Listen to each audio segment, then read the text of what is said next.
오신 여러분을 예수님 이름으로 환영합니다. 함께 기도. 오늘도 기도하러 오신 여러분을 예수님 이름으로 환영합니다. 우리 함께 기도하겠습니다. 하나님 감사합니다. 저희가 하나님 앞에 나와 기도합니다. 응답하시는 하나님, 저희와 함께 하시는 하나님을 경험하게 해 주옵소서. 예수님 이름으로 기도드립니다. 아멘. 자, 오늘은 요한복음 21장 15절부터 말씀입니다. 요한복음의 마지막 이야기입니다.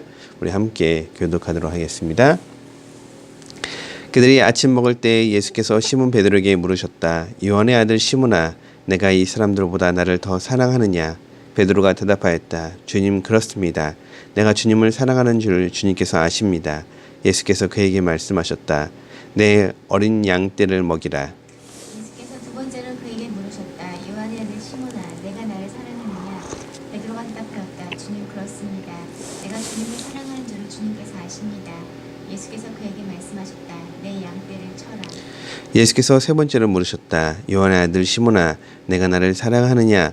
그때 베드로는 예수께서 내가 나를 사랑하느냐 하고 세 번이나 물으심으로 불안해서 주님께서는 모든 것을 아십니다. 그러므로 내가 주님을 사랑하는 줄을 주께서 아십니다 하고 대답하였다. 예수께서 그에게 말씀하셨다. 내 양떼를 먹여라. 내가 진정으로 네게 말한다. 내가 젊어서는 스스로 띠를 띠고 내가 가고 싶은 곳에 가겠으나 내가 늙어서는 남들이 내 팔을 벌릴 것이고 너를 묶어서 내가 바라지 않는 곳으로 너를 끌고 갈 것이다. 예수께서 이렇게 말씀하신 것은 베드로가 어떤 죽음으로 하나님께 영광을 돌릴 것인가를 암시하신 것이다. 예수께서 그 말씀을 하시고 나서 베드로에게 나를 따라라 하고 말씀하셨다. 예수께서 사랑하신 제자 베드로가 그러다 보니 예수께서 사랑하시던 제자가 따라오고 있었다. 이 제자는 마지막 만찬 때에 예수의 가슴에 기대어서 주님을 넘겨줄 자가 누구입니까? 하고 물었던 사람이다. 베드로가 이 제자를 보고서 예수께 물었다. 주님, 이 사람은 어떻게 되겠습니까? 예수께서 말씀하셨다. 내가 올 때까지 그가 살아있기를 내가 바란다고 한들 그것이 너와 무슨 상관이 있느냐? 너는 나를 따라라. 이 말씀은 믿는 사람들 사이에 퍼져나가서 그 제자는 죽지 않을 것이라고들 하였지만 예수께서는 그가 죽지 않을 것이라고 말씀하신 것이 아니라 내가 올 때까지 그가 살아있기를 내가 바란다고 한들 그것이 너와 무슨 상관이 있느냐 하고 말씀하신 것뿐이다. 이 모든 일을 증언하고 또 이 사실을 기록한 사람이 바로 이 제자이다. 우리는 그의 증언이 참되다는 것을 알고 있다. 예수께서 하신 일은 이 밖에도 많이 있어서 그것을 낱낱이 기록한다면 이 세상이라도 그 기록한 책들을 다 담아두기에 부족할 것이라고 생각한다. 아멘. 오늘은 4가지 질문이 있는데요. 한번 생각해 보십시오. 한번 보셨으면 함께 생각해 볼까요? 예수님을 사랑하는 방법은 무엇일까요?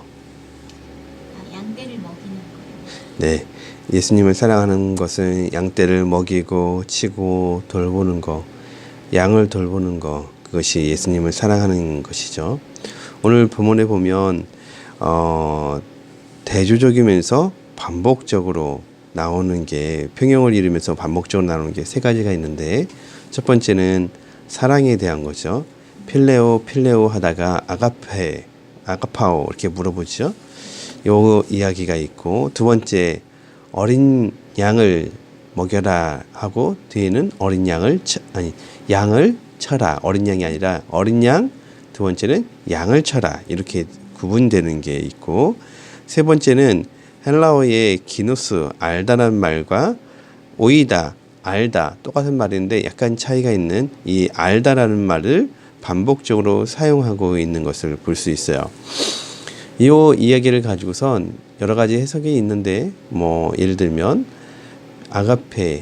아가파오 하기 전에 필레오 사랑한다 필레오 하다가 왜 아가파오 했느냐 진짜 예수님을 무한정 사랑하느냐 이런 뜻으로 생각하는 사람들도 있고 전통적으로 그렇게 해석도 많이 했는데 사실 그것보다는 성경에서는 아가파오나 필레오를 차이점 없이 쓰고 있거든요. 그렇기 때문에 그렇게 해석하는 것보다 전체적인 것은 반복해서 사용하고 있다라고 볼 수 있을 것 같아요. 베드로가 예수님을 3번 부인한 것처럼 예수님은 베드로에게 3번 그의 다짐과 그의 사랑을 묻고 싶으셨던 것으로 보여지고 또 그 베드로의 단점을 극복하기 위해서 반복적으로 예수님이 그래서 교육하신 것으로 볼 수 있습니다. 예, 하나님을 사랑하는 것, 예, 하나님을 사랑하는 것에 있어서 목회자의 역할은 양떼를 돌보고 사랑하는 것이 하나님을 사랑하는 것이 되는 것이죠. 두 번째, 베드로의 죽음을 여기서 기록하고 있는 목적은 무엇일까요? 하나님께 어떻게 영광을 돌릴 죽음인지 알려주시려고. 네, 좋습니다. 여기 성경에 쓰여 있는 것처럼 보면 젊어서는 네 마음대로 가겠지만 늙어서는 어떻게 된다? 다른 사람이 너를 떼띄워서 데려갈 것이다. 예, 베드로의 죽음은 순교적인 죽음일 것이라는 것을 암시하고 있죠.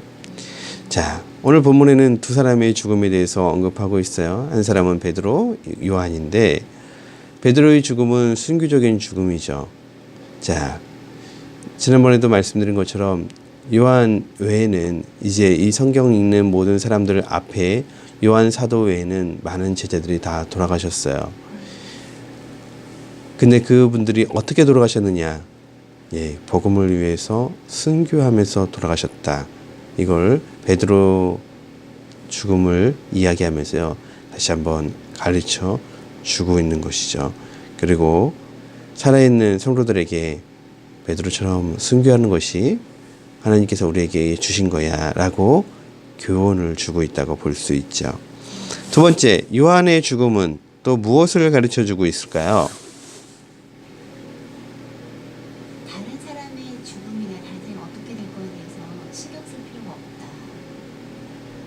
자신에게 주어진 것을 하나님이 주신 대로 가면 된다라는 걸 보여주신 게 아니에요. 네. 요한과 베드로의 죽음에 큰 차이가 있다면 두 가지죠. 첫 번째는 베드로는 순교, 요한은 자연사했다는 점이 아주 큰 차이점이고, 두 번째는 베드로는 짧은 인생을 보냈고 요한은 긴 인생을 보냈다는 것이 차이점이 있죠. 자, 그러나 이런들 저런들 둘 다 무엇을 위해 살았을까요? 예, 하나님의 영광을 위해서, 복음을 전하기 위해서, 양떼를 돌보기 위해서 두 번 다 최선을 다하면서 살았죠. 자, 요한이 이 기록을 통해서 어떤 성도들은 베드로처럼 순교를 하게 될 것이고 어떤 성도들은 요한처럼 자연사를 하게 될 것이다. 하지만 그것이 어떻게 죽었는지가 중요한 게 아니라 어떻게 살았는지가 중요하다. 우리의 삶은 양떼를 돌보고 사랑하는 거다. 이 부분을 강조하고 있다고 볼 수 있습니다. 마지막 질문. 이 성경이 예수님이 하신 일들을 일부밖에 기록되지 않았습니다. 이 세상에 다 쓴다고 해도 이 세상이 예수님이 하신 일을 다 담아둘 수가 없다라고 요한이 얘기했습니다. 요한이 이렇게 이야기한 이유가 무엇일까요? 굉장히 많기 때문에 그렇게 한 게 아닐까요? 뭐가 많아요? 예수님이 하신 일이 많고 설명할 게 많지만 중요한 것들만 쓴다. 예, 오늘 이 말씀은 약간 과장된 표현이기는 하죠. 예수님이 하신 일들을 다 기록할 수 없다. 이 세상에 다 넣을 수 없다. 사실 다 기록할 수는 있죠. 물론 근데 그걸 세세하게 다 기록할 수는 없지만 웬만한 것은 기록할 수가 있죠. 근데 이런 유쾌한 과장법이라고 학자들이 얘기를 했는데 이런 표현을 쓴 이유가 두 가지가 있다고 해요. 첫 번째는 그리스도께서 행하시고 놀라운 수많은 일들을 다 기록하기에 요한의 힘이 딸렸다라는 표현이고, 두 번째는 그리스도의 삶을 통해 계시된 복음은 몹시도 심원하기 때문에, 굉장히 깊이가 있기 때문에 세상 사람들의 마음에 다 담아둘 수 없다, 이런 뜻이라고도 한다고 합니다. 자, 그렇죠. 요한이 다 기록할 수가 없겠죠. 다 기억나지도 않을 거고, 그리고 세상 사람들에게 그걸 다 알린다고 사람들이 다 담아둘 수도 없겠죠. 왜요? 하나님은, 예수님은 정말 크시고 무한하신 분이기 때문에 그렇죠. 자, 오늘 요한복음 마지막을 보면서 두 가지를 생각하면 좋겠다 생각합니다. 첫 번째는 하나님을 사랑하는 것은 양을 돌보는 거예요. 자, 우리가 사랑의 표현을 여러 가지를 해야 되지만 1차적인 것은 내 양을 먹이고 돌보는 거. 두 번째, 이웃을 사랑하는 거. 이것이 사랑의 실천이 하나님께서 원하시는 것이라고 할 수 있고 하나님을 사랑하는 방법이죠. 예, 보이는 사람들, 내 옆에 있는 사람들도 사랑하지 않으면서 보이지 않는 하나님을 사랑한다는 것이 말이 안 되죠. 오늘 우리가 사랑을 실천하는 하루가 되었으면 좋겠어요. 그리고 우리가 순교를 하든 우리가 자연사를 하든 그것보다 더 중요한 건 복음 전하는 거다. 이걸 오늘 기억하는 하루가 되길 예수님 이름으로 축원합니다. 기도하겠습니다. 하나님 감사합니다. 우리가 영웅적인 순교의 죽음을 택하든 순교의 죽음으로 죽든 자연적으로 죽든 우리에게 죽음이 중요한 것이 아니라 이 땅에서 하나님을 사랑하기 위해서 영혼들을 돌보는 것, 내 양을 돌보는 것이 중요함을 이 말씀을 통해 배우고 또 배웁니다. 하나님, 예수님께서 베드로에게 반복적으로 말씀하신 거 저희에게 반복적으로 이야기하시는 것으로 믿습니다. 하나님, 저희가 듣습니다. 또 받아들입니다. 하나님, 그리고 이 말씀대로 살기를 소원합니다. 저희를 축복해 주시옵소서. 예수님 이름으로 기도드립니다. 아멘.